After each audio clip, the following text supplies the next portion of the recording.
Ladies and gentlemen, Dave Meltzer is a fucking gimp. Welcome back to the Wrestle Plug. He's a fucking. Actually, I'll tell you what we can do. That's what we can fucking do. We can go over Meltzer's ratings from WrestleMania and see what we fucking think. Yeah, Yeah. that's what we'll fucking do. Ladies and gentlemen, I'm Aeron the Egyptian Death Machine. Nobody likes me. Get over yourselves. I don't fucking care. I love you.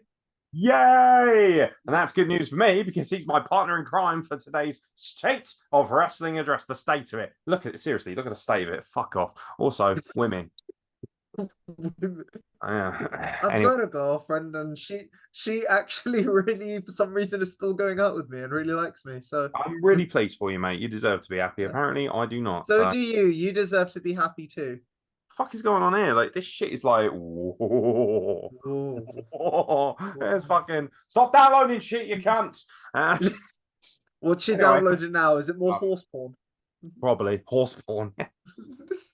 Oh man, leave the horses out of this. Anyway, I haven't really given him a proper introduction, but we don't need to because he is, of course, my fellow ethnic brethren. It is the man who puts the wood in Bollywood. It is, of course, Tanvir Verdi. Now, Tanvir Verdi, I heard a extremely exciting rumor that you were making your wrestling debut in a couple of months. Is that right? Potentially at IWE on June 24th. Potentially. Frankie, If that isn't enough to buy a ticket, I don't know what is. Frankie T breached the question to me. I said I should be free that day. So That sounds fucking gangster, that does. Absolutely naughty. Yeah, fucking that'd be sick. Ladies and gentlemen, I apologize. Apparently, my thing is just constantly pausing and fucking just being fucking shit. oh, is that the jersey? Is that the jersey? Yeah. Like, so this thing is like the size of an Indian dress fan. Look at this. Look, it goes look at it.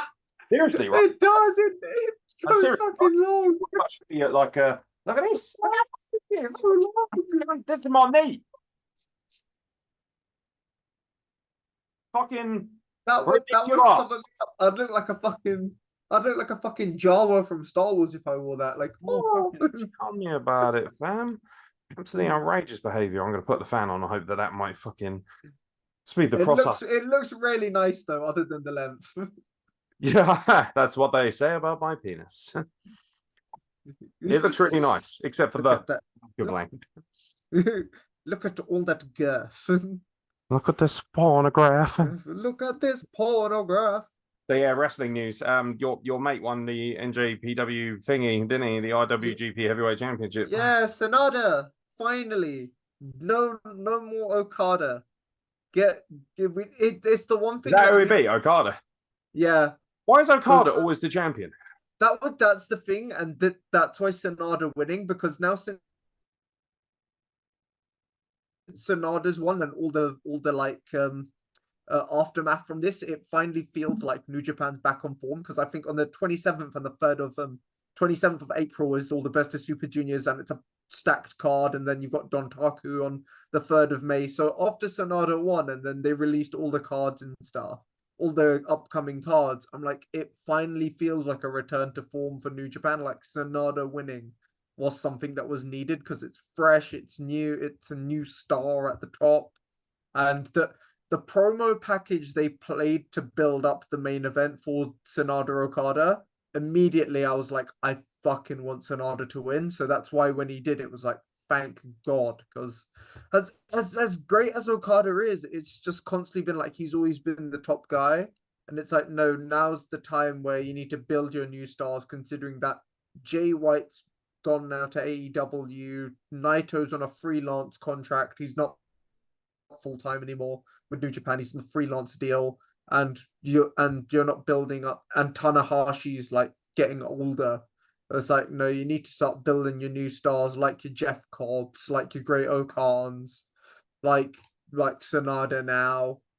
Yeah, Jeff Cobb, by the way, ever since he turned heel for United Empire back in 2020, fucking always amazing. But when he was a face, he seemed a little bit out of place in New Japan. Ever since he turned heel, fucking killer. Fucking amazing. Faces don't have any charisma, do they, for the most part? Especially in New Japan, where it's more about wrestling than it is character. Yeah, but there is some character thing, because I like to compare New Japan to kind of like an anime of like each person's got their own like character, like ELP, Tanahashi, Ibushi. Why that is? Yeah, because it is kind of like anime. Also you had Mercedes Moné v Hazuki v Azumi in the triple threat with Sakura Genesis just gone by. Amazing match. Mercedes Moné proving that she definitely does belong in New Japan. Her character for me is You not still my there, cup. is she? Yeah, she's the IWGP Women's Champ. She Yeah, she beat Kyrie, right? yeah, on the show that's currently free now on YouTube, Battle at the Valley. New Japan uploaded that for free on YouTube. Parky at the Valley, Battle at yeah, that one, yeah. I'm extremely angry, ladies and gentlemen. You get over It's it, and all I'm right. extremely depressed as well. I just But don't care. I you're just with don't give a me. shit. Like, I'm just like, okay, cool. Like, It's one of those days. yeah, it's just one of those days. You Yeah, think it's all you're about special. the he said, she said bullshit Oh, around here. shit. I'll tell you. Can we just keep? That's what it's all about, isn't it? You fucking melts. Stop fucking following my social media. You're obsessed. They just Yeah, want the sloppy toppy gluck gluck. Pekka exactly. All 9000. I'm after is the Pekka Decker 9000 driver, and like apparently impossible, man. Oh. Yeah, the Henry Hoover special. What the fuck? We don't judge here. Henrietta, Henry Hoover, whatever it is. That low key sounds, I'm not gonna lie, a little bit noncy. Of like, oh, come over here and give me that Henry Hoover 9000, little boy. Are you just calling me a nonce? Cool. No, you're not a nonce. Well, It just sounds like something a nonce would use. I'm like, oh yes, the Henry Hoover 9000. the Henry Hoover 9000. It sounds like something that like old school people would call us, you know, a blowjob or a rim job. I said, could we have the Henry Hoover 9000, please? Yeah. And then us modern folks. Oi, love, give me that fucking sloppy toppy Followed by the 9000. alcohol Gabby. Yeah, as opposed to what love. Did you see the Instagram reel I sent you for the pyramids of Giza? Yes, yeah. It's so funny. What you're looking at there, sir, are the pyramids of Giza. Yeah, oi, Giza. Leg. Fucking brilliant. That is Ebenezer and me smashed into one reel. I love it. That's one thing that I love with Zack Sabre Jr. that he started doing with TMDK. He's giving everyone like slang names. So he's called Robbie Eagles is now the geezer of the skies. Like instead of the sniper of the skies, he's like Robbie the bloody geezer of the skies. Oh, see, I'll tell you what, Ebenezer should be all over that. Fuck you, mate. I've had this gimmick for years, and this little Aussie cunt comes in and steals it. Yeah, and then Zack Sabre Jr. has given Kevin Kelly the best name of a 10 Bev Kev. What? 10 what? 10 Bev Kev. Okay. Is he part of TMDK then, Kevin Kelly? Zach joined TMDK at the beginning of the year after Wrestle Kingdom. No, I mean, is Kevin Kelly part of it? Oh no, he's not. It's just because Zach went up on commentary and they were asking him, and he's like, "Kevin, your new nickname is 10 Bev Kev, mate." Fair enough. Any other New Japan talk? Because I have no idea what you're talking about. Aussie Open. The guys who we adopted, the UK adopted, are now the IWGP Tag Team Champions. What, the heavyweight or the... Yeah, the heavyweight. Kyle Fletcher putting in a shift because there was an awkward spot where he did a moonsault from the top rope and his head accidentally landed on the bottom of the barricade. But being the fucking soldier he is, Doctor came out, that's a proper Australian geezer, unlike Robbie Eagles, you fucking co-opted tart. Yeah. Got up, and you see Robbie bleeding, and they taped his head, and Kevin Kelly and Chris Charlton did a great job. They're like, this I'll tell you what you will see, Robbie Nitro bleeding at the end of this year. Oi. I'll bust that fucking potato bitch up. Get well soon, by the way. What's happened to Robbie? Huh? He's having surgery, so all jokes aside. Get well soon, brother. Get well soon, Robbie. He still hates me, even though we've never met. He does understand it's all banter, right? I mean, maybe for you it is. For me, it's fucking personal, pal. Right. Speaking of personal, Dave Meltzer's ratings. Have you seen these for Wrestlemania? I'm looking at them right now. No, you're supposed to let me show them to you, Gimp. Sorry. Oh, sorry, damn it, you ruin everything. I've only seen the first half. I haven't seen the others. So cool. Well, what we're going to do is me and Tanvir are now going to break this down. We're going to tell you what Dave Meltzer's 5-star ratings out of 5 stars, obviously. Well, now it's up to 37 or whatever it is. You know, if you like flippy children that you're grooming on your shitty Observer newsletter or whatever it is. It's a joke. 6.9. Allegedly, of course. He's such a social justice ponce, isn't he? Fucking hell. Social justice, 1, 2, 3. Yeah, he can suck my Wrestling Observer newsletter. Anyway, Dave Meltzer star ratings for night 1 of WrestleMania. So we're going to work out whether we agree or not. So he's given Austin Theory versus John Cena out of 5 stars, technically out of 5 stars, I guess. 2.25 stars. What do we think about John Cena and Austin Theory getting 2.25 stars? I'd say it's around there because it was okay. It was a bit slow. I'd say it's a bit higher than that, like maybe like a 2.5 to a 3. What do we sort of look at it as? Is because 1 star is that okay or is that shit? 1 star's like the drizzling shit, so like it's down the bottom. 2 stars are like, okay, you can see they put in an effort. So like a 2.25 is like they put in the effort. It still wasn't as great as it could have been, but they still put in effort. See, for me, it deserves a 3. Because I was going to say not just the thing is you're going to look at it more from work rate. I look at it as an all-encompassing thing: character work, storytelling, moment in terms of what it means to the audience and things like that. Because if it's just work rate, do we honestly think John Cena versus CM Punk at Money in the Bank is 5 stars? Not really, but it got it. So like that's why I think Hell in a Cell is so special from the first ever one because it's gripping, it's all-encompassing. I think it's a little bit stingy if I'm being honest, but at the same time, we're just doing this because we haven't got anything else to talk about. So, and also Dave Meltzer's a fucking gimp as far as I'm concerned. You know, he's just buried his sausage deep inside the Young Bucks anus, and that's okay with him. But some of us have bigger plans. The Street Profits versus Alpha Academy versus Braun Strowman and Ricochet versus the Viking Raiders. 3.75 stars. Until Gunther, Sheamus, Drew, and like the second half of Rhea Charlotte, because the first half of Rhea Charlotte was getting into it, and then they kicked it into gear and got into it. It was my moaning about a match taking a while to build because New Japan Pro Wrestling has made an entire company based on that. I wasn't saying because Charlotte Rhea was incredible, but up until that match, this was my favorite match so far because it was just so much going on. Each guy was working. So I'd say for me, this is about a 3.5 to a 4 because I love this match because each guy got time, showed off. There were moments. The crowd got into it. The character work was there. The storytelling was there of like they all needed the win. The finish was great of Street Profits stealing the victory, showing that it was kind of like a team effort. It wasn't just one team against another. They all had to work together. So I think overall, this match for me gets like a 3.5 to a 4 because I loved it. So you think Meltzer got it just right then? I think so. 3.75. That's what he's giving it, which is okay. What you said. So. Oh, okay.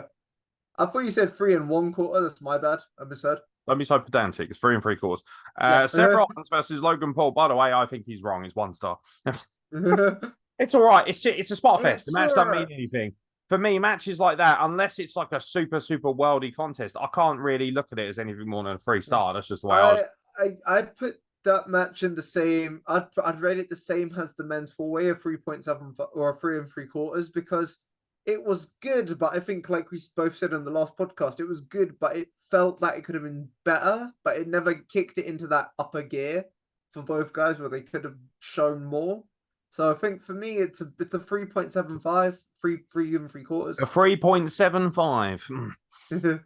So we refer to it as for me, it's 3.75. 2 genders and a Bollywood boy. I'll be generous. Seth Rollins. That was the old scheme, and we're sticking to it. Seth Rollins versus Logan Paul. 4.5 stars. No, it was good, but it wasn't that good. It just seems like something Meltzer likes because he's into the kind of like flippy stuff. He's into young men who sell energy drinks. That's why. It was. I thought the match was fine. I didn't. So for me, 4.5 means that it's a fucking worldie, but it's not perfection. 5 stars is perfection. 4.5 to 4.75 is a fucking worldie. Like lights out, one of the best matches you'll see all year. That's how I would look at it. And this is the problem. We've got our own ideas of what 5-star means, whereas Meltzer just hands out 5 stars to a couple of hobos fighting over a chicken wing outside Tokyo Dome. So, of like Logan's stuff was okay. Was it? It will be forgotten by the end of the year because it's like you just said, a 4.5 to a 5 star is like a otherworldly. For me, this wasn't that. It didn't hit, and it won't be, and it probably won't be like towards the end of the year when we do end of year awards. It won't be one of those matches that I look back on and be like, oh yeah, that match was like really good at Mania. I mean, for me, yeah, 4.5. It's just so over the top. Yeah, I mean, we'll be here forever, but for me, yeah, I disagree. Who, David? I disagree. So Trish Stratus, Lita, and Becky Lynch versus Damage Control, 2 3/4 stars. Yeah, seems about right. 1.5. I thought it sucked. I thought it was boring, and I'll tell you why. I zoned out. I zoned can't out. Work for shit. I zoned out. I just did not care because I watched it back like you did, and I've said the same thing. It was like up until that match, I was like invested, and then as soon as that match like turned on and I watched a bit, I just got on my phone because I lost interest. I was like, yeah, I don't care about this. Like, Trish Stratus, incredible, looks incredible, still works really well for Ray. 47 and looks about fucking 27. That girl's timeless. Trish can still go. Like Trish. Yeah. For me, Lita can't go. Becky Lynch wrestles like a leprechaun trying to fucking dig out a pot of gold at the bottom of the rainbow. Damage Control. I personally thought Dakota Kai was the complete star of this match. I thought she was amazing. Yeah, she was. It doesn't help that obviously I'm desperate to marry her, but that's she's it's like Liv Morgan and then Dakota Kai's right there, and I'm like, good lord. No, all seriousness though, like without the objectification. I just thought the match was really boring. I didn't think it told much of a story. It just felt like, here's some legends, here's the modern stars, mash them up. Great. It was also like the wrong team won because it's like, why? Like Trish and Lita, they've had their time in the spotlight. It's not like it was for the tag titles either. If it was for the tag titles, I could have understood them maybe retaining and then blowing it off later. But even then, I would have preferred Bayley versus Trish Stratus 1-on-1 because we know that's what Bayley wanted, and then have Becky and Lita defend the tag titles against Damage Control, and Bayley interrupts, and maybe Damage Control wins later on, and then Trish gets a win over Bayley. Whatever. Yeah. That would have been better. So yeah, it is what it is. Yeah. Rey Mysterio versus Dominic, 4 stars. I did really like this match. I think that's a fair rating. 4 stars. I actually think he's got that bang on. That's what I would have given it. I thought this match was excellent. I would probably deduct a Bollywood boy though for Cinnamon Toast Crunch. Look at all our colours. Cereal. Cereal. And also probably deduct half a not half a Bollywood boy, probably deduct a Bollywood boy as well for the Auschwitz thing. Because I was gonna like, is he gonna mention it? Yes. That if Ebenezer was there, he'd be like, that's definitely getting at least another star. It's a running gag, and if you think we're not making a mockery of things, what we're doing is joking because he rather famously said Hitler had some good points on one of his podcasts. That's why we're joking about that. And also, it's Autobahn. At this point, if you're offended by what we're putting out there, you need to fuck off. Bang on, absolutely bang on. I thought the match was great. I thought it meant something. It was great storytelling. I would have liked to have seen Dominic win, maybe, but overall, pretty shit hot. I think Ray winning was the right result because it's like just going into Hall of Fame and all that, give him like the big pop at Mania. So I think that was right, but Dominic winning would have been good as well. I think either result I would have been happy with, to be honest, because they could have gone so many ways in either direction. So I think match was great though. Yeah, this was actually the sleeper hit of the weekend. Like, it was really good, and it's a shame because some of the other matches had more marquee value, so they'll be remembered more. But actually, in terms of what the match was supposed to do, Dominic's just become one of the best heels in the company now. It's amazing, fantastic. So yeah, I really wanted him instead of Ray to come out in a lowrider, like to just get that Eddie Guerrero heat of like him in the lowrider with Eddie's music. It's a bit cheap, like, it's Ray who's co-opted Eddie's like shit all the time, and it's like, just get away from it now. Like, don't get me wrong, it's cool that he came out to Viva La Raza and Snoop Dogg, whoop-de-doo, like, I get it, like, but if Snoop Dogg's coming out for that, don't have him as the host as well, because then it doesn't mean as much to me. Rhea Ripley versus Charlotte Flair. This is where it gets interesting. 4 3/4 stars. I would have given deserve 5 stars. Because in my opinion, if this ain't getting 5 stars, no women's match is ever going to get it. I don't know, there have been. So this is what Meltzer's bias comes into it, and why people are so hell-bent on the Japan Meltzer argument. hates vaginas. Because he has given 5 stars before. He even broke his own scale for some of the women's matches in Stardom. I think with with Shuri and I forget who. It was Shuri and Utami. So Meltzer has given like 5 stars to women's matches before. He's never given a North American or an English women's match 5 star, though, has he? I don't think so. I think Rhea Charlotte, I might have like as a one-time view. I would give it the full like 5. But I feel like I need to rewatch it to appreciate it that bit more, because I feel like I'm forgetting bits and pieces as we're talking about it, which is kind of bad, I know, but it was because Mania was just such a big event, and as great as this match was, don't get me wrong, I feel like I'm getting quite a few parts. In my opinion, this is the greatest women's match WWE has ever had. Well, I'm trying to think of like other like women's matches that could be like, yeah, like the only other one that comes to mind is maybe Bailey Sasha in NXT. Yeah, what, the ladder match from Brooklyn? The Iron Man match. I prefer the ladder match personally. The ladder match was good. Yeah, I think that also got 4 and 3/4 stars. No, I'm trying to think of like other women's matches where I've been like. The thing is with this match, right? It's like the two, like this is now the evolution of what true women's wrestling is. We've moved away from. We saw what happened with Lita and Trish and all that earlier. It was all right, but nothing fancy because they come from a bygone era where the wrestling wasn't that important. These women are legitimately better than most of the men. Rhea Ripley and Charlotte Flair, like they're fucking hard hitting. I think physical. It was right, and also there was no gimmicks, there was no crutches. It was just a straight one-on-one title match. I think the women's equivalent to Roman Reigns versus Brock Lesnar, in my opinion. I think the other match that kind of like encapsulates what's women's wrestling nowadays in WWE was the triple threat that just went by this Monday of Io Sky v Piper Niven v Mia Yim. Absolute clinic they put on in the triple. Yeah, they put.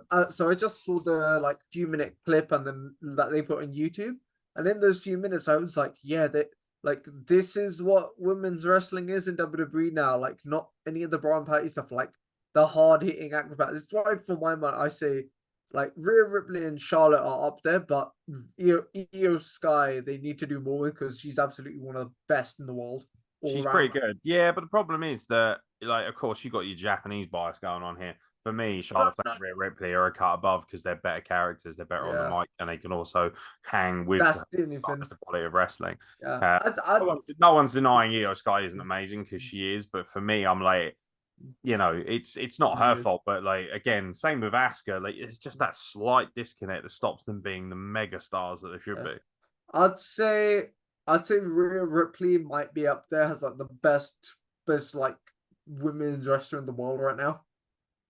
Yeah, you'd be very surprised if by the end of next year or by sometime next year that they're not, you know, at the top of the PWI Women's 100 or whatever. Bianca's ruled it for the past few years, but that's because Bianca puts in a shift every time. He does. I think this year he's the best consistent wrestler in women's wrestling. But for me, he's bottled it by not giving it a 5-star. I think you've bottled it, Dave, you fucking pussy hole. So you know, it is what it is. Pat McAfee versus The Miz got 1.5 star. Yeah, it wasn't even a match. It was just a segment. It was a fun little segment. It was a needed segment, because after all the action we just had, it's like they timed that well of like, let's have this little break before we go to the main event. And also seeing Michael Cole lose his mind was amazing. I hate Michael Cole so much. As much as by the way, he blocked me on Twitter because he's a fucking pussy. Fucking hell. Yeah, it's like, as much as you hate Michael Cole, this was one moment where I'm like, no, Cole absolutely like deserves this kind of cheerful. Cole deserves a smack in the balls. Ball tap for Cole. Literally, like if Pat McAfee had come out and just gone and just given him the old flicker and knocked him down to his knees, I would have fucking given this 4 stars at least. And then, of course, the main event of night one, the tag team championship match, Kevin Owens and Sami Zayn versus the Usos. Meltzer gave it 5 stars. He had everything. He had everything. I think it's 4.5. I'd agree with that too. I would I agree with don't that. think it for me. You It's give on. 5 stars to the perfect match, Yeah. and for me, it's It's not perfect. It's amazing. It's fucking incredible. But I've seen Usos have better matches than this that didn't get 5 stars. yeah, dude. It's in the upper echelon. I think it's a 5 in pure storytelling because the story they told was fucking great. I mean, the wrestling's amazing, but for me, it got a little bit ridiculous with the amount of kickouts Yeah. of like crazy over the top finishes. Like it crippled the credibility, which let's be honest, has already been crippled anyway. The credibility of finishes in mainstream wrestling is a joke. But this match just went overboard with it. And that was the only thing that bugged me about the entire match was the fact I was like, come on, like, you know, like you're just constantly kicking out, double splash, kick out, double super kick, you know, like 15 super kicks in the face, kick out. It's like, now we're starting to get in the Young Bucks territory. Stop doing that. Don't like that. Yeah. Like, that's not for me. I mean, it's subjective, but ultimately, I just don't think wrestling should be about that. I think finishes should be protected. You know, there's a Yeah. reason why Charlotte Flair and Rhea Ripley were so special because it was that kind of thing of like there was only really one kick out each for a major finish. Yeah. Um, It's because I feel that the Usos finish now is just the 1D. So having Sammy kick out of that was kind of like the big because the double splash and the super kicks I don't see as a finish. It's like the 1D, that's the finish. So when Sammy kicked out of that, that was a true like, oh shit, this is going down. So I think the double splash and all that, I think if there was more interference with those instead of clean kickouts, it would have been better. I think the 1D kickout should have been like the only pure one of like that makes you feel like holy shit, that's insane. That's the thing, But like these 5, like he's ruined his credibility because he's given like what he gave fucking Kenny Omega and Okada what 7 stars, and it's that thing of yeah, like, and it yeah, wasn't even their it wasn't even their best match because yeah, when the I one he saw gave the 7 stars, in my opinion, is not the best one. it's arguably the weakest because of the way they were put Is in it their because they best went like an match. hour and 25 or whatever, and that's why he's It given? wasn't. It wasn't just that. It was just the pacing and Okada's gear because he was wearing the long tights, kind of like restricted him and all that. So, and it You're was one of all those people who's obsessed with Okada's long tights. because his Trunks look, which he had like in the 2016-27 era, 2017 era, was so iconic and also lended itself because you saw the way he moved his gear. And then when he transitioned to like the long pants and all that, it's like, yeah, you're looking so restricted in what you can do in that gear that you kind of need to get rid of it. Wow, I'd be interested to see what gear you wear in June, Mr. Verdi. Shorts, just shorts. Just fucking shorts, is that it? We Yeah. at least fucking hook me up so I can, or send me a message and we'll hook you up with some proper pads and shit, man. Like, Yeah. you'll trust me. Like, judging from your athleticism, you're gonna need knee pads, bro. Oh Speaking of yeah. two wrestlers who don't need knee pads, Brock Lesnar versus Omos from night 2 got 3 stars. I'd give it a 2.5. I'll give it 2 gingers and that'd be it. Like, Yeah. yeah, like it was a just okay. Exhibitions like this for me shouldn't be getting anywhere over 3 stars anyway. So Yeah. It was a good opener, don't get me wrong, but it wasn't like anything spectacular. it was literally all about can he F5 in, which we knew he could anyway Yeah. because we've seen him F5 bigger guys. So for He's me, it was like, F5 to shock. yeah, and now he's F5 Black Gonzalez. So good stuff. Yeah. Yeah, but I'm not offended I, with lo- 3 stars, but not for me. I love that. That's almost his nickname now, Black Gonzalez. Yeah, fucking should be. Fucking hell. Fucking yeah, the monotone Nigerian, great stuff. So the women's showcase tag team match got 2.5 stars. Yeah, this was true. And the thing is, I it's thought like this match okay. sucked. Oh, it fucking did. It did.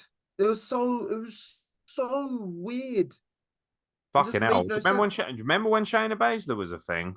Yeah. What I tell you NX. what, nobody has fucking like been let down more by the system than Shayna Baszler for me. Yeah, She should have been a absolutely. mega star.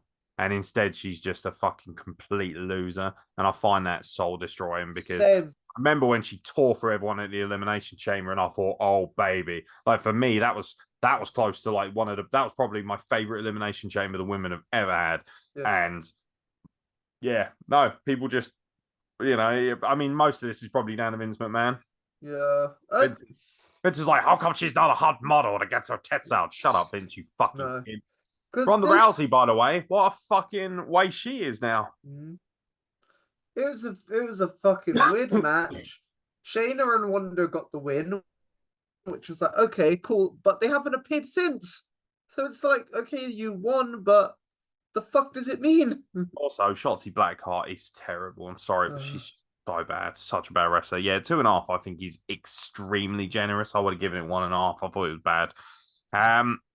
Speaking of matches that really pushed the boat out, the triple threat match, obviously the meaty Hoss affair, Gunther, Sheamus, Drew McIntyre, again 5 stars. 17 stars. 17 stars. I think Give you might it be all the stars. I have an extremely unpopular opinion. 4.5. Okay. I think that Gunther versus Sheamus is better. Oh, absolutely, absolutely. And for that reason, if that's 5-star, this is 4.5. That's why. I'm not saying it's not a worldie, because it absolutely was one of the best matches in the entire weekend. It was phenomenal. Also, you have to deduct at least a Bollywood boy for Mike's Hard Lemonade. I forgot about that. Yeah, I forgot about that. Yeah, it's a 4.5. It's a 4.5 for that. Can you imagine, right? In the height of World War II, here comes fucking Goebbels and Hitler strutting down to the fucking ring with their Hugo Boss on, and all of a sudden, sponsored by Charleston Chew. What the fuck is that?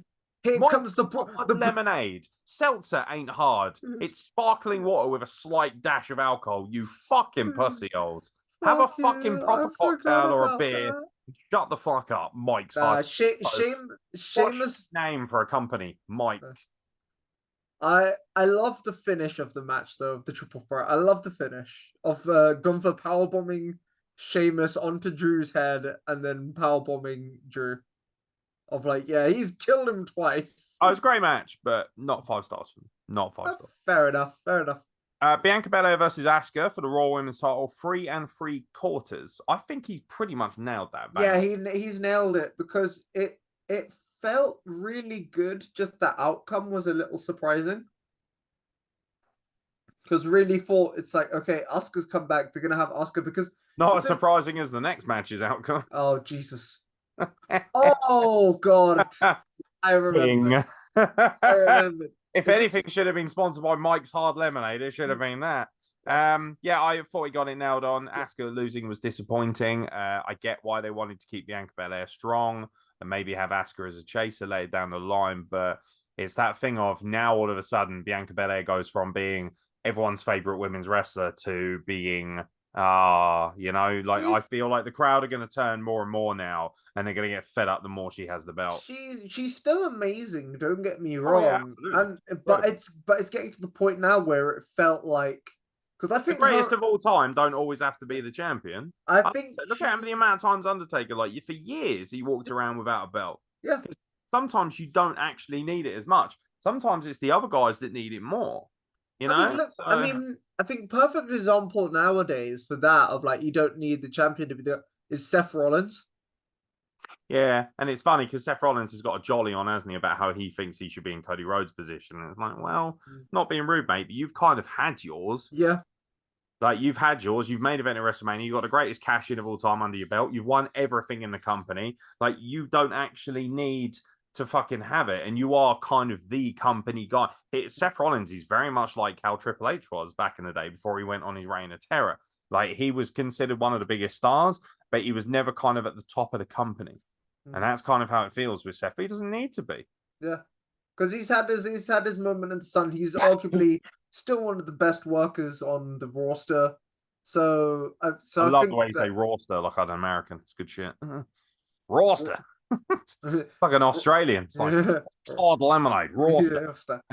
Speaking of things that do not go hard whatsoever, Snoop Dogg and Shane McMahon versus The Miz. 1 star. I think that's extremely generous. 1 star for Shane. 3 stars. 1 star for his quad popping, as far as I know. 3 stars for Shane. 8 stars for Snoop Dogg. And then 20 stars for the cameraman and the referee for telling him what to do. No stars, actually. Fuck that. It's not a match. Fuck you. It doesn't Yeah, deserve a rating. it's not. Yeah, Fuck absolutely. that shit. Edge versus Absolutely. Finn Balor inside Hell in a Cell, 3 3/4 stars. Another unpopular opinion. I believe this should have got 4.5. I thought this was fucking amazing.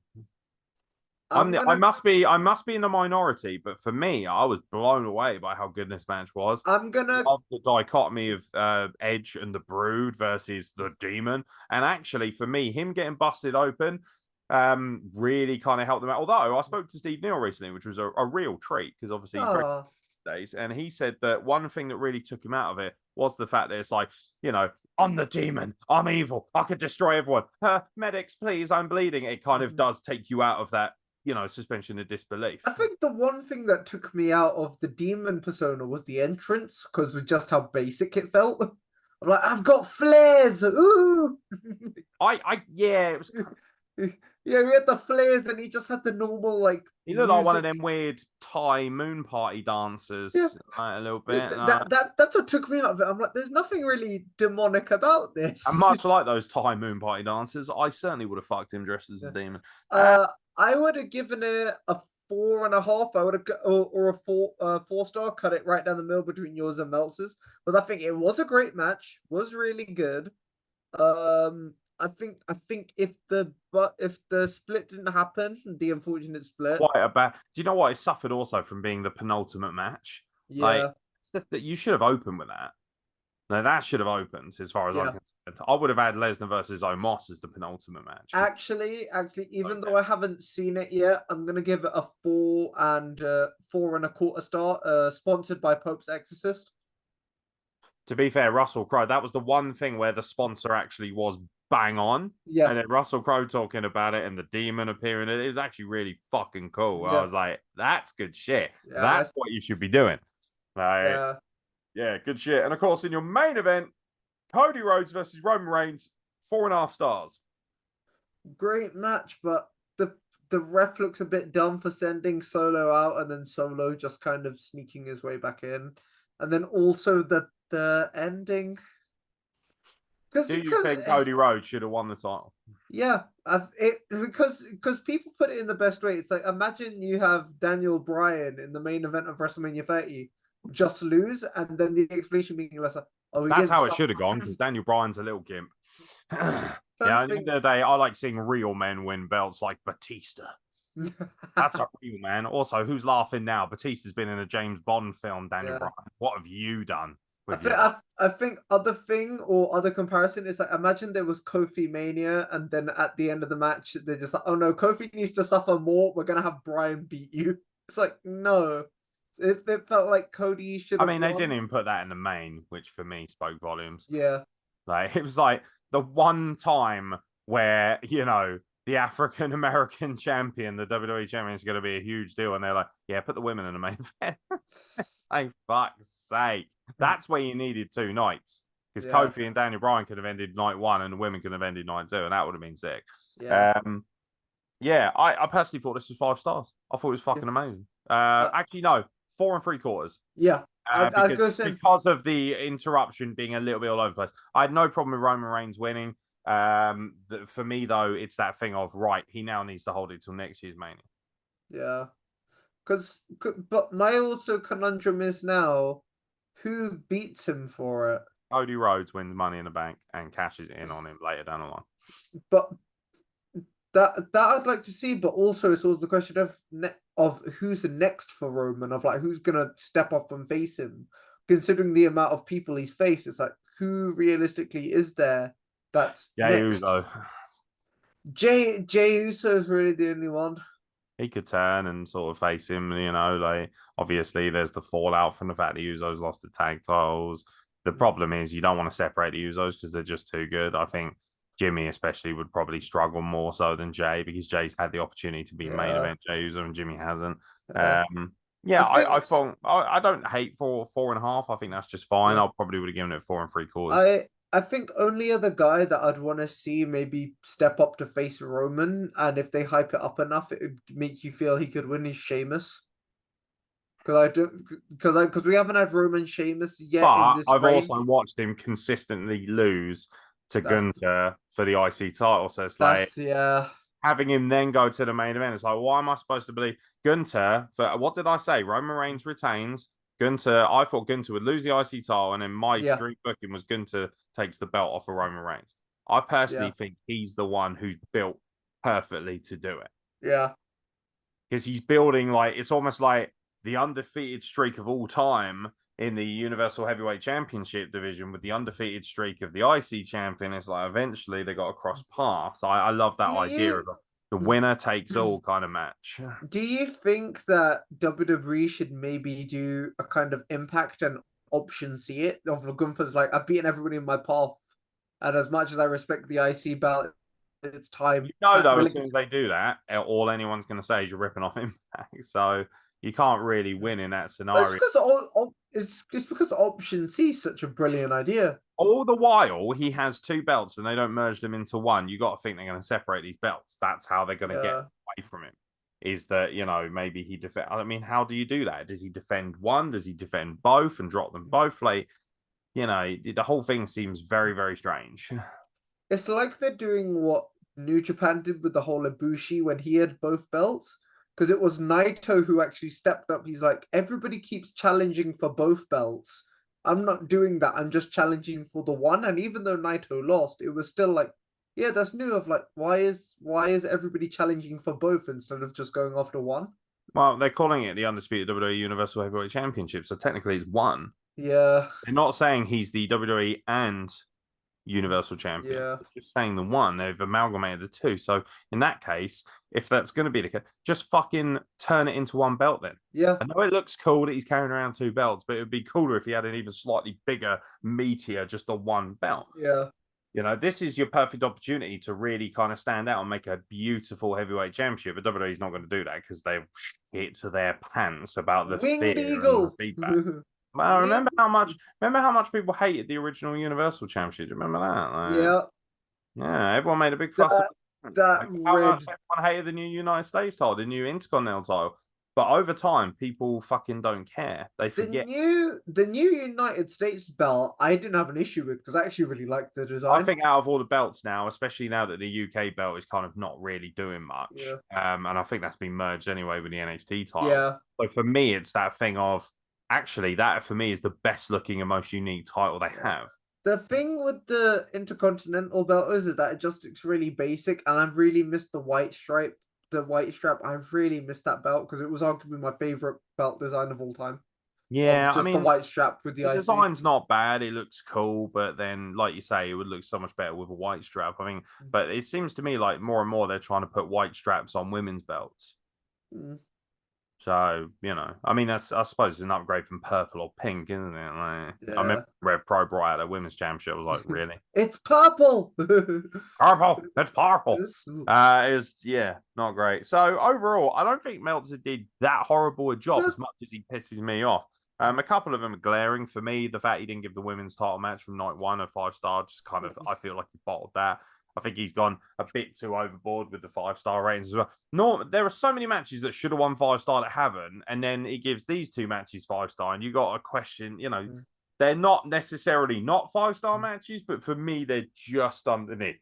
Yeah, they're just 5-star for me implies that it's one of the all-time great matches in history. But the problem is he's also queered the field by giving 6, 6.5, 5.3.5, whatever it is to all these Japanese matches. So now you're like, huh. He gave 5.25 to Shingo v Hanare for the King of Pro Wrestling. And as amazing as that match was, I watched it back. Incredible match. I'd say it's a 5 because it is an absolute worldie. But it doesn't. Shingo's a fucking match of the year machine. Yeah, right? it doesn't break the scale. Shingo's arguably up there as like my favorite male wrestler going because he's just my style of wrestler of just a big meaty guy who's fucking quick and can do everything. He's like the Erling Haaland of wrestling. Yeah, absolutely. Like, that's such a great comparison. That's such a brilliant comparison. Very proud of that. I bet nobody else has said that. And I bet some fucking dickhead from What Culture or someone's going to co-opt it. And everyone's going to be like, what an amazing reference. I'm like, fuck you, Simon Miller. Where's my royalties, you bald-headed son of a bitch? Huh, bold, podcast host. Interesting. Get your own fucking gimmick, Miller. Is Simon at Coliseum on the 30th? No, he's not, sadly. Oh, Oh. you've seen that card. It is a great card. Thank you again for putting me on the guest list. You're very, very welcome. And by the way, ladies and gentlemen, if you'd like a discount, if you're a close friend of mine, send me a message and we might be able to sort you out a discount for Coliseum. But it's not for everyone because you're not special enough. So buy your tickets, you gimps. Yeah.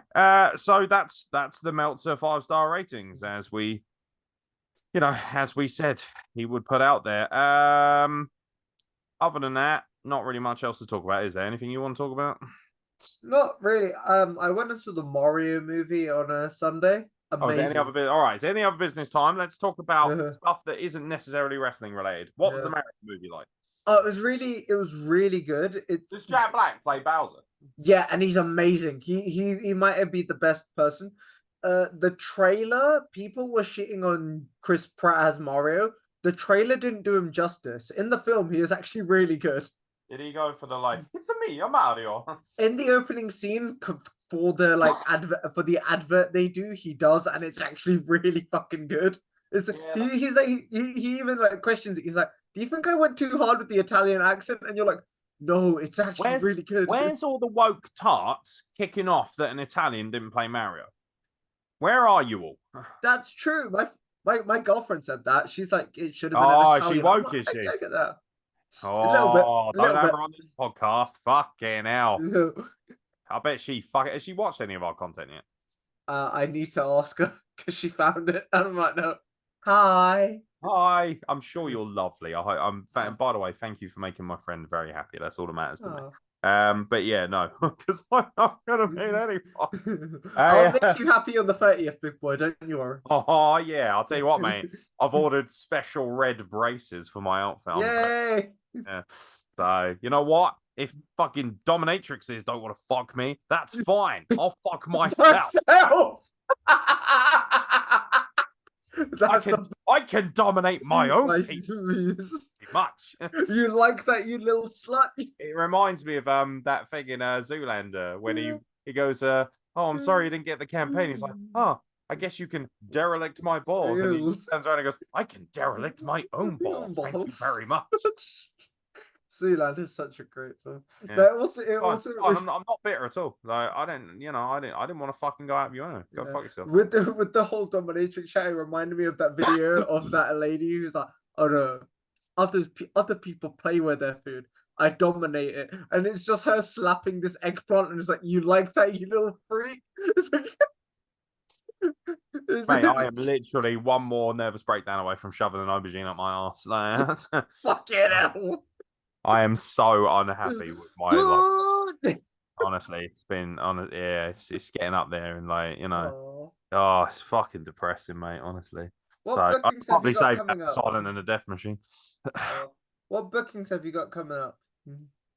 So I've got Portishead this Saturday, actually. So for anyone who's in the Bristol area, Wrestling Society is putting on a fantastic show at the Somerset Hall in Portishead. Tickets are still available if you want to buy them online. You will be able to buy them on the door as well. There's a decent pre-sale as well for this one.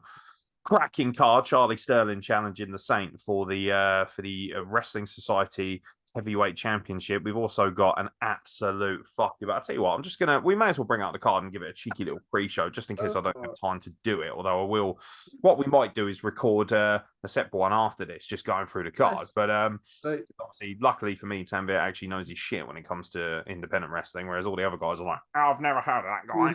So yeah, Portishead, April 15th, of course, just so you guys know in terms of details. Doors open at 6:30. Show starts at a prompt 7 o'clock. First bell. If you're lucky, I might even be the MC if the regular guy falls out, because apparently I've proven that I'm a master and can do both. The Somerset Hall in the precinct in Portishead. Postcode is BS26AH. £12 for adults, £8.50 for children. If you want front row reserved, £15. A family ticket, which is 2 adults and 2 children, is £38. You can get them from WrestlingSocietyUK.eventbrite.co.uk, or if you check out the description of this podcast in the links, there'll be a link there so that you can actually buy your tickets. So let's have a very, very brief look at the card, because it is obviously going to be quite saucy. So the 4FW Junior Heavyweight Championship, a lot of people might recognize the fact that 4FW essentially, when it went under, or sort of, went away, has now been taken over by Wrestling Society. That's why you'll recognize a lot of these talents. So we have 2 sets of belts from 4FW that are still being defended at Wrestling Society. One is the 4FW Junior Heavyweight Championship. Now, it is held by Tiger Ali. Unfortunately, he's had to vacate it due to injury. Oh. So it will be defended in a fatal 4-way, 1 fall to a finish matchup. Joey Scott, hotshot Joey Scott. People might recognize him as the star of Full Force Wrestling. One that you'll be excited about, the member of the monarchy, Harry Singh. Nice. Legend, one of your brethren. What's that? Can I name someone famous who's held a 4FW junior title to give it a bit of prestige? Yeah. Yeah, and Pete Dunne. I didn't know Pete Dunne had it. Yeah, Pete Dunne, Kenny Omega, Mark Haskins, and Rishi Ghosh. I know Mark Haskins and Kenny had it. I had no idea Pete Dunne had it. That's pretty cool. Pete Dunne had it as well, which is very fucking cool when you think about it. Yeah. But Sorry for interrupting, sir. Yeah, no, that's fine, buddy. Fatal 4-way, Joey Scott, Harry Singh, one half of the legendary Hunter brothers, Lee Hunter. Yeah. Yeah, he's still going strong. And by the way, what Hunter brothers are kind of like the last great tag team in the UK that kind of hasn't broken out. Well, that's because the other one's retired. So. Oh, is that why? Because I was like, I feel they've been everywhere in the UK, but they never like kind of broke out to the international level. Yeah, Lee Hunter's now just become the journeyman who has match of the night every night. He's so good. Every match he has is world class. Yeah, like he wrestled Chris Bronson recently. It was fucking awesome. Chris Bronson. They had him, and stuff like that. I think they had the amazing gimmick and Attack Pro of Brothers of Construction as well. They used to come out with the hard hats and the vests. It was amazing. It was like Attack Pro's back now, isn't it? They're back in doing shows, which is I was like, that's such a genius parody of like Brothers of Construction, and they just come up with hard hats and hammers and a vest. I'm like, that's fantastic. I do like that shit. And of course, rounding out this fatal 4-way is one member. You might recognize him as Max Blaze. He's now called Eli Blake. Dummy, yeah. See, I know he looks nothing like the guy in any sense. I'll tell you what, great wrestler, lovely lad. Wrestled Mason at the last show, and an absolute fucking banger. Really physical. My girlfriend calls me a dummy every now and again, so I'm like Tantosi, and she just I was gonna say she just gives you that look of like so confused, and I'm like, you need to watch some Eli Drake with me. I'm like Tantosi. In a match that will no doubt maintain my erection for the entire 20 minutes that it is part of. Rob Drake, who you might recognize, was at the last Coliseum show. Yeah. He's a big, heavy hitting hoss. He'll be facing Chris Bronson one-on-one. Chris Bronson? I don't think I've heard of Chris Bronson. Oh, Chris Bronson is fucking amazing. Also, genuinely a sweetheart. Every time I see him, I'm like, I just want to fucking hug you, but I'm scared that you'll German suplex me. It's fucking massive. He's just broken into Rev Pro. He started wrestling the Rev Pro quite a bit. He was at the Rev Pro. That's where I might recognize him. Big old huge meaty hoss with long blonde hair. Like nice. he was 4FW's champion when he first broke in, and he was like kind of their Goldberg / John Cena, and they were really smashing him over. But it's amazing. He's got bigger. He's grown his hair out. He just looks like the complete package now, Bronson. Nice. What a talent. And obviously, Rob Drake is a fucking phenomenal talent in his own right. Sunset Skip versus Man in the Van by the River, Gilligan Gordon. It's a grudge match from Swindon back in January. These two are going to beat the crap out of each other. I know of Sunset Skip. I've never heard of the other guy. Gilligan Gordon's whole thing is that he used to be part of a tag team. I can't remember what their name is, and he'll kill me for it. He used to tag with a guy called Lomax. I think they were called the Bruisers. And they were fucking awesome. But Gilligan Gordon he's one of these guys. He's a mind for wrestling. Like super genius. He's like the mad professor. Really, really funny, really entertaining, very good on the mic. To give it context, last time he wrestled Sunset Skip got the announcer to say he's the only man to have wrestled on every continent in the same day. And then Gilligan Gordon, I know, right? And then Gilligan Gordon grabbed the mic and said, "That's nothing. I've been incontinent as well." He went, "No, that means you're full of shit, mate." Very, very entertaining. By the way, Sunset Skip, another guy. Honestly, sharing a locker room with people like that is why we do this business. What a look! This is by far and away the most professional, happiest, and coolest locker room in all of wrestling, I think, in British wrestling at least. It is stacked to the gills with talent. and they're all fucking magical human beings. So I highly recommend people buy a ticket to see this shit because it really is some of the best professional wrestling the Southwest has ever seen. So more gold on the line. The 4FW Tag Team Championships, which are currently held by the Monarchy. The Monarchy consists of Rishi Ghosh, RJ Singh, Harry Singh, and Nadia Sapphire, and they have a Freebirds rule when it comes to defending the titles. However, it will be RJ Singh and Rishi Ghosh defending the 4FW Tag Team Championships against the favorite, literally the favorite of 4FW / Wrestling Society, Sami Zayn, who was also at Coliseum, tagged with KM Lane at the last show, and he'll also be at this show, tagging with KM Lane against the H7 at the end in April, which is that show you're going to. Yeah, nice. He's tagging with a debutant, Joe Kessler, who looks like the David Bowie of professional wrestling. Awesome look, this guy. Excited to see what he can do. I've never seen him before, but he comes really highly regarded. So they got an opportunity here to knock off the tag team champions, who, of course, and they captured those belts off of Sami Zayn and Tiger Ali. But Tiger Ali, of course, did Rishi announce that he's retiring at the end of the year? Yeah, Rishi Ghosh is retiring at the end of the year. I think I don't want to speak for Rishi, but a multitude of physicality, obviously combined with running one of the more successful training schools. And I think it's just a case of the workload is a bit too much and his body can't really keep up with it. And he's just decided this is going to be his retirement run. But he currently holds the 4FW tag titles. I believe he holds I can't remember, he holds like an SWF championship or a tag team. He's got loads of belts actually at the moment. He's doing really well for himself, and rightfully so. But yeah, that'll be good. The women's triple threat match. Oh my lord. Nadia Sapphire, Lana Austin, and Aluna Blue. Ooh, very nice. Money. Lana Austin, obviously the Progress Women's Champion, and also part of the Lana Austin experience with LA Taylor and Sky Smithson. Sky! Yeah, we love Sky. We love Sky. We all stand for the Sky. Sky Broadband, of course, is probably the coolest woman on earth. And Aluna Blue is one of those women that in 2 or 3 years' time, when she's in WWE, everyone will remember, holy shit, I remember seeing her at places like Wrestling Society, because she is just star power personified. Like absolutely, people will say, oh, she's fucking gorgeous. Yeah, she's beautiful, but her talent in the ring and her quality and her professionalism is second to none. This is somebody who's truly going to be next level, starting to pick up belts all over the place. I think she'll be in at least NXT Europe, if not WWE, within the next couple of years. So get them while they're hot, mate, because once they're gone, that's why I'm blessed that we got to see Pete Dunne so many times before he decided to head over as Butch.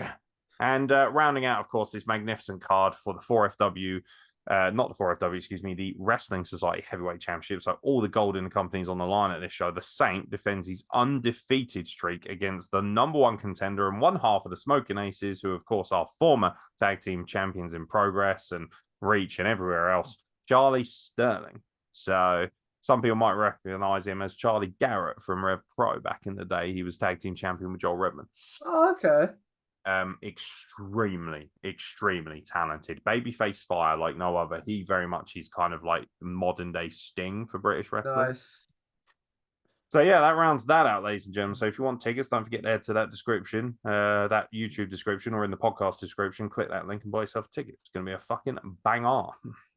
I've also got, obviously, Rumble on the 28th and Coliseum on the 30th of April. Obviously, Coliseum's announced some fucking banger matches. What we'll try and do maybe is run those down maybe the week before, especially as you're going to be in the house, of course, on the guest list. Tanvir's made the guest list, such as his his affiliation with the Wrestle Plug. Who says working for Wrestle Plug doesn't have his benefits? Come on.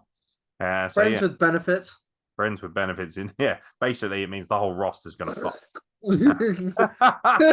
The old sloppy toffee Pecker Decker 9000. The old Henry Hoover 9000. Yeah. The big suck. Yeah. The Dyson Dick Sucker. that sounds like a wrestling gimmick. It does, doesn't it? Dyson Dick Sucker. Yeah. Set that up for my custom debut. The Dyson Dick Sucker. Tyson Duke sitting there going, yo, that's dangerously close to my name. Do you mind? I want my theme to be, ooh, you touch my tra-la-la. I would absolutely. My ding-ding-dong. Right, okay, I'm no longer coming out to the Fibbage tune. I'm now coming out to the Tra-La-La song June Ooh, you touch 24th. my tra-la-la. And I can officially announce, my my haters are going to fucking have a laugh and watch it and say I'm shit. I will be entering the Kings of Essex Royal Rumble on June 24th. So that should be fun as well. And that'll be my return to wrestling after a stout 16 months out of the game. So that'll be interesting. Nice.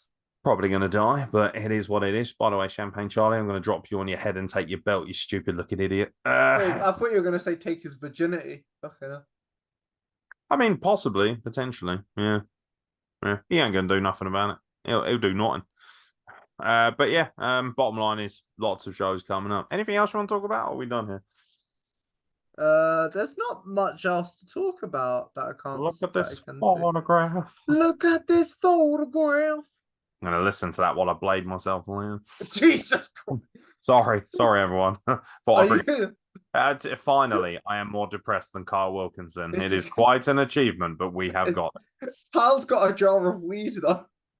Exactly. Me, I've got a jar of Broken Dream. Look at this photograph. I just like to think it's the CD of Drew McIntyre, and you just stuck it in a jar of like, this is my broken dream. Yeah. Oh, just fucking hard time. Say goodbye. I'm just gonna listen to that while I jump off a bridge. I dream broken dreams. Yeah. Do you think anybody's jumped off a bridge while listening to Red Hot Chili Peppers Under the Bridge? That would be quite jokes, yeah. Under the bridge. I do know that if I get buried, I'm having Deeper Underground by Jamiroquai as my theme. My funeral. I'm going deeper underground. Also, I think it would be really funny if Ajax gave me the 6 feet deep, the deep 6. Sorry, into yeah. How funny would that be? Just gets my corpse. Have you heard Big E's idea for what he wants his funeral to be? Is he gonna have the Black Ushers doing that? No, he just says he just said when he dies, take him out somewhere far and just dump him in a ditch. Because he doesn't give a shit. He's just like just dump my body in a ditch. It's like fucking hell. Jesus Christ! And I thought I was depressed. It's like at least I want a proper funeral. Big E just wants to be dumped in the river. he's like just put me in a ditch. And I love it. He's reasoning of like I live alone because it's peaceful. he's like I live alone because I don't have a choice. He's like I could be in a relationship, but I like solitude. Around me are familiar faces. One health faces. See you at Wrestling Society, everyone. Mad world. Yeah. All right, we'll leave it there, ladies and gentlemen. Hopefully you've enjoyed the State of Depression address. I look forward to chatting to you soon. Look forward to also having the Samaritans ringing me up on speed dial. That should be fun. In the meantime, I will be wanking myself into an oblivion because nobody else is going to fucking do it. I've been here. What are you laughing about now? So I told my girlfriend that you said thanks for making me happy, and I put your name, and she's like, tell him thanks, and then she went, wait, this is the one with IKEA bitch, right? Because I was talking to her about IKEA bitch, and she was like, oh yeah, she. How awkward is it going to be if there's a big turnaround and we end up dating, and then she's like, oh, can I check out your old podcast? And it's like, IKEA bitch. That's talk about a nail in the coffin right there. The fact that my 15-year-old sister hates this bitch says everything, doesn't it? Yeah, I went and saw Cairo Conspiracy yesterday. It was a really good film, actually. Yeah, it's based on my dad. What, was he stabbed to death in a mosque? I mean, yes. That's how we all want to go, isn't it? When I went on the second date in Brighton, I drove past the mosque and I was like, "Huh, would you look at that? It's my home." My girlfriend says that she's sorry about what happened with IKEA bitch and that she hopes you're okay. Well, I'm not, but thank you very much. It's very kind. See what I mean, though? It's that thing of like amazing how little kindness costs, doesn't it? So I send them my love. I told her like before she came back into my life, because it's like we went to college together and then broke apart and then just came back to I was like, before she came back into my life, you were my go-to for my mental health. So she's like, Oh yeah, cool. How bad is that I'm the go-to for mental health? The guy who just said he's going to blade himself into oblivion on the podcast. You give good advice. I'm like everyone else's strength beacon. I think that's what makes it so hard when you're not. I'll tell you what we'll do. Me and you will record the Silent and Death Machine after this, and we'll talk about it on there. Because fucking why not? That'd be great. Yeah, because Silent Mark's fucking not available, so because he's too busy. Is he too busy Shining his lately? massive bald head, the big old fucking dildo. He's just glossing it like. Yeah, just glossing it while he masturbates ferociously to transform. Does he just get one of his kids to spit on his head of like, I need that spit, son? just like, yeah, there it is. Get that mark out. Yeah, I'm gonna have to fucking shave this bad boy clean for God. I see him. I might dye my beard for a giggle, dye it red or something. Dye it red. It's like, yeah, just fucking go absolutely. Aeron Redbeard. Yeah, Aeron Redbeard. But yeah, if we're like, I mean, I was talking about some creative ideas earlier, and there might be potentially a name change, so you never know. Oh, that'd be cool. I'll let you know off camera because we don't want to spoil it. But yeah, at least there's plenty of things going on that front. So, ladies and gentlemen, without further ado, don't forget to call the Samaritans if you're feeling unhappy, or if you're really feeling spectacular, come and join me for a suicide pact at the Wrestle Plug. Yeah. Blacklist is exactly what it says it is. A list of all the black people that are going to join me. It's a joke. I don't want black people dying on my behalf. Honestly. The forgotten episode will never be mentioned. Trust me, if it was based on me, it would be called the medium caramel list, wouldn't it? Come on. You know, it is what it is. And for people asking what the hell the blacklist is, think about it and then come back to me. It'd be called the untrue Egyptian. Exactly. The Cairo list. The Cairo list. Yeah, I cannot believe the Cairo conspiracy wasn't about how the pyramids of Giza were literally built by aliens, but okay, it is what it is. They're called slaves, not aliens. Wow. All right, I thought I was being uncomfortably racist, but apparently Tanvir Verdi has just got the racist door and got, shoot that shit in, bitch. I was like, I've just opened the racist door. Tanvir was like, thank you for racist. Steamroller it, full Rainbow Six breach. It's the Frankie Boyle moment. He's like, oh, thank you for opening the racist door for me. Exactly. Oh, thank you very much. But yeah, we'll leave it there, ladies and gentlemen. Myself and Tanvir Verdi will catch you very soon for more content from the Wrestle Blog. The only person who's getting the spocker is me, mate.